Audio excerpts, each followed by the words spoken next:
பார்த்துக்கலாம். அவங்க டிசி சூப்பராக ஆடினாங்க. நம்ம வந்து பவர் பிளேயில் இன்டென்ட் வந்து இல்லாமலே ஆடினாங்க.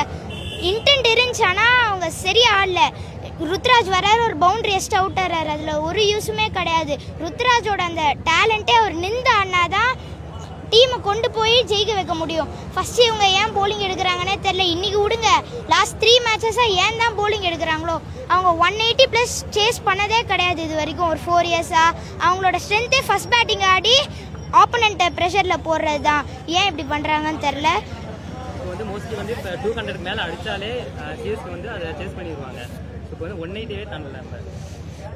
அவங்களுக்கு இந்த வருஷம் வந்து எக்ஸ்பீரியன்ஸ் பிளேயரே கிடையாது. ஜட்டு தோனியை தவிர வேறு யாருமே எக்ஸ்பீரியன்ஸ் பிளேயர் கிடையாது. ருத்ராஜ்லாம் ஒரு 3 இயர்ஸாக தான் ஷைன் ஆகிருக்காரு. எக்ஸ்பீரியன்ஸ் பிளேயர் இருந்தால் தான் அந்த டீமால் ஒரு 200+லாம் சேஸ் பண்ண முடியும், இல்லைன்னா ரொம்ப கஷ்டம்.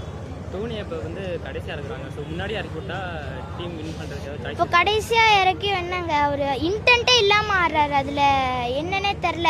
4 over 60 ரன்ஸ் கிட்ட அடிக்கணும். தோனி மாதிரி ஒரு பிளேயர் கிரீஸில் இருக்காருன்ற போது கண்டிப்பாக அடித்து முடிச்சு கொடுக்க முடியும். ஆனால் அவர் சிங்கிள்ஸ்க்கே போகிறாரு. ஒரு 6 அடித்தார், அதே கண்டினியூ பண்ண வேண்டியது தானே. அவர் சிங்கிள்ஸ்க்கு போகிறாரு, அதுதான் ரொம்ப தப்பு.